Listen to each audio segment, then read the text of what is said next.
partnership with UNESCO and African Union, came together to organize this summit today to empower women in research and also to empower youth in research with a special focus on infectious disease and women's health. And this is following our first year successful UNESCO-MARS, which we held in Geneva, Switzerland last year. The objectives of this year's summit is, as we said, to empower women in research. And for the first time, to emphasize on this objective, we are launching the Best African Women Researcher Award. And we will have to launch for the second time the Best Young African Research Award. A greater emphasis has been put from all the governments on research and the role of technology and science in implementing the Sustainable Development Goals. Thank you for joining us today. For the second time, Merck is partnering with UNESCO, the African Union and Cambridge University to empower young African researchers and to build research capacity across Africa. Today and tomorrow, we'll put a special emphasis on infectious diseases and women's health, a topic of utmost importance. Women are at higher risk for many infectious diseases and have a more severe course of illness than men. This is due to many factors, such as biological differences, social inequities, and restrictive cultural norms. The higher risk of women contracting infectious diseases affects children's health and well-being and consequently harms future generations. Therefore, efforts to recognize and reduce health disparities among women have particular relevance for global health. In science, women are vastly underrepresented, in Africa as well in other regions of the world. UNESCO data shows that worldwide only 30% of all researchers are female. Therefore, one central objective of this conference is to further empower women in research. This is why we have created our Merck Capacity Advancement Program. It aims to build healthcare and research capacity and to improve access to innovative healthcare solutions.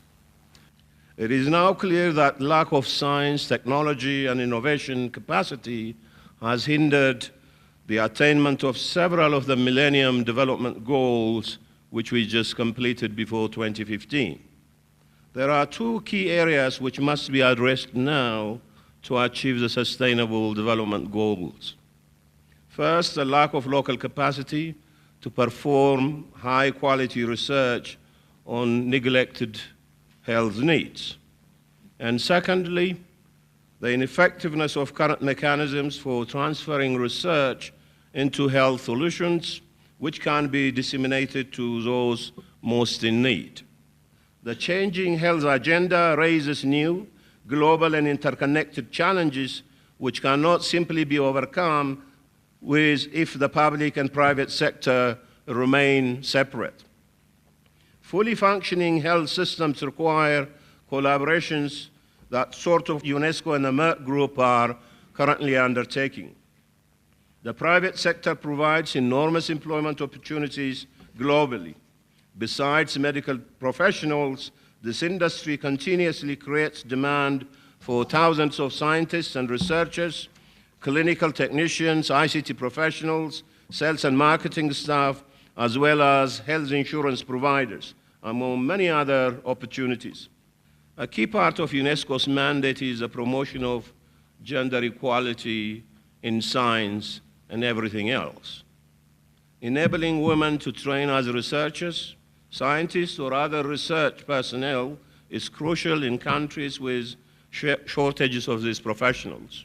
We have in the summit more than 200 researchers from across Africa, from French-speaking countries as well as English-speaking countries and Portuguese-speaking countries and Arabic African-speaking countries.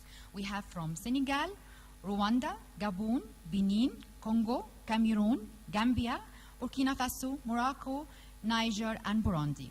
And we have also from English-speaking countries from Namibia, South Africa, Ghana, Kenya, Zimbabwe, Nigeria, Sierra Leone, Zambia, Tanzania, Uganda, Malawi, Liberia, Botswana, and Ethiopia. We have from Angola and Mozambique and from Egypt. So actually, it's more than 35, maybe, African countries. So it's a great summit to interact and to develop network which is needed. And to emphasize this network, we are going to launch a community blog online, which is for all researchers to interact and share information and knowledge with each other, their peers in Africa and beyond. The theme for this year's UNESCO-Merck Summit is entitled Infectious Disease and Women's Health, which I believe is apt and timely, with the purpose of facilitating the building of research capacity to address public health emergencies of infectious causes. This is to mean that, apart from enjoying the scientific forum, this summit is an opportunity for the scholars to discuss and outline guiding principles for policymakers on how to translate knowledge into actions. As part of the summit, I am also glad to note and appreciate the organizers' plan to award fellowships in recognition of the participants' scientific contribution, and for the first time, as already other keynote speakers mentioned, a specific award for Best African Female Researchers Award. This is definitely a good news, because this kind of recognition encourages the development of models for other women to emulate and increase in their commitment to engage in research work and provide leadership to the betterment of Africa's health sector. It is a known fact that encouraging and supporting researchers is also enhancing the development endeavors of the sector. Specific to African female researchers, who are the key drivers of health in Africa, empowering and advancing their contribution should be a priority in our health sector development plans. I declare that the second UNESCO-MARS is officially open. Thank you.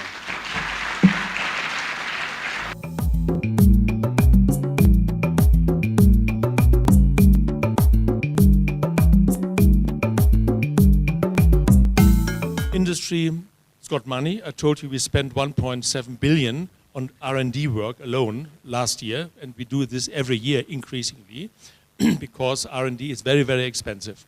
And we also want to widen this net to Africa, and of course with the focus on women. Not only, but also particularly on women. And what we can do, we saw Rebecca. She is a good example of what we can do. We can support young, gifted researchers, of course with financial means, because they all have to live somehow, but also, and far more important, of course, with passing on the knowledge we have. And we have got a lot of knowledge and experience gathered in the 340 years of Merck history. And that we want to pass on. So our main task will be, one, to have these programs, the capacity advancement programs, to advance capacity in young researchers, in young nurses, in young doctors as well, on specific diseases like diabetes, which is an area we are active in. And of course, the next step is then to really promote young, gifted scientists to teach them the cutting edge of research. As government, we have promoted girls to actually undertake sciences by giving them a little more points at university to bring them at par with the men.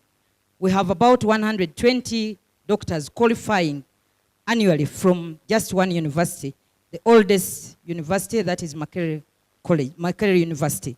And out of these 120, only 20% are actually women.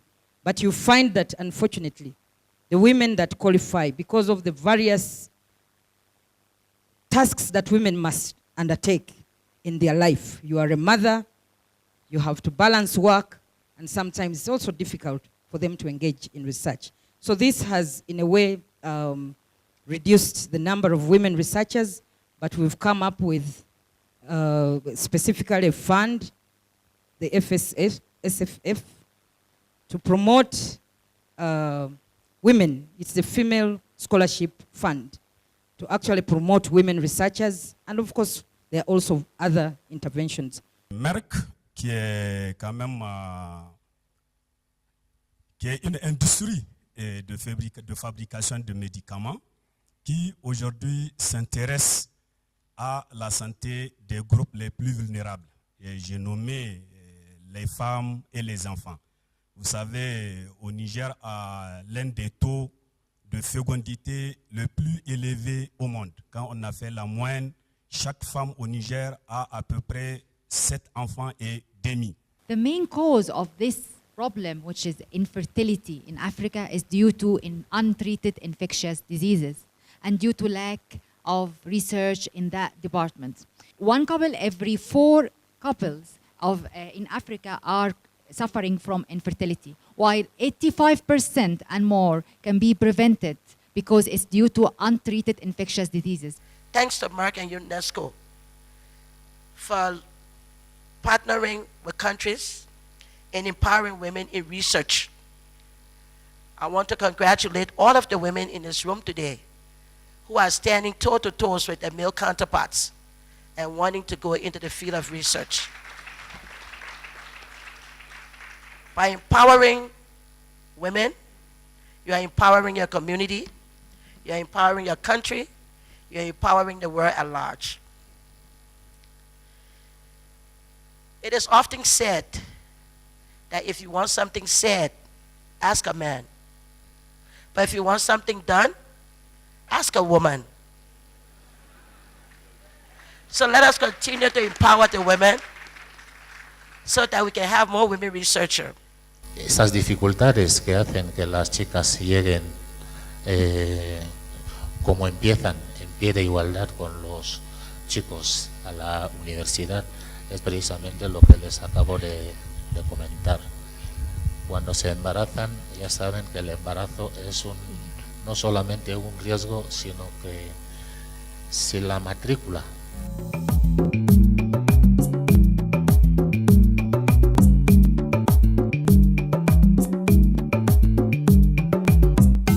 I would like to start this panel discussion by a question about policy. Earlier we heard about the issue of funding in Africa, that this is the main obstacle for supporting research. I would like to basically open a discussion with you about another aspect of policy, and that is the organizational structures of governments.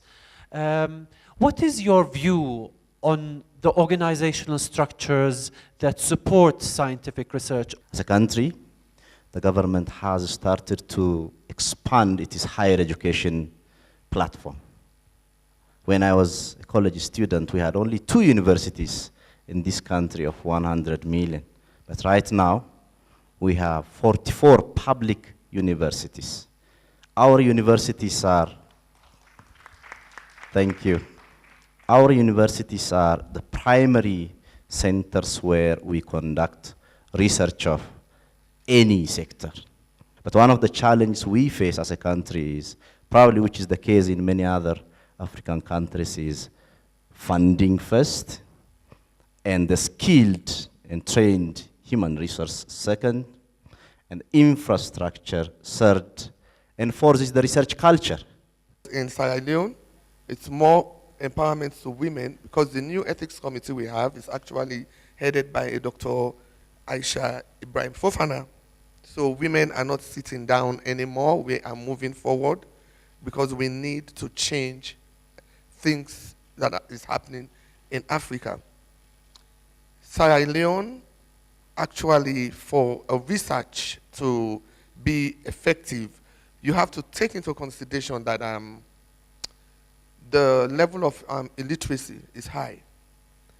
But one thing that we got to understand is that when you reach out to the women and you talk to them in the local dialects, you talk to them in a language that they understand, they are able to convince their husbands, they're able to convince their children.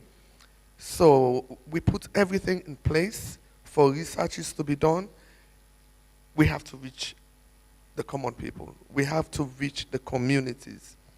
I really believe that communication is very important in research, communication of research results to the normal community members, to media, to everyone who is not research expert, because sometimes the language and the research terms are very difficult for someone who is not a scientific background to understand, and then we miss a lot or a big opportunity of benefiting and having health solution of this great research we invested our human resources and our financial resources on. So this is really great. I thank you very much, Mrs. Cooper, for this. Generally, it's not only the media, our government. Professor Afork and I were in the university complaining on our government regarding research budget and like. Now we are part of the government. There is no more to complain on our government. So I think we are in a better position again to work on research budget and research undertaking and like. Angolan government invested about $200 million for infrastructure of research in agriculture, in health, and fishery. But what happened? What happened? No. The problem is that when we bought all this equipment, we realized that we don't have the human resources. We have to start with the human resources, not the money, but the human resources. Thank you. We are talking about empowering Africa in research, but I think we need to look deeply at what we mean by research, because research is a continuum. It's a spectrum. It starts at one end, it goes to another end, and it depends on what you're talking about. If you talk about industry and why they don't want to take R&D on, is because if you look, you will see most of our industries are not based on an R&D foundation. They are more of packaging and processing industries where R&D may not appeal to them.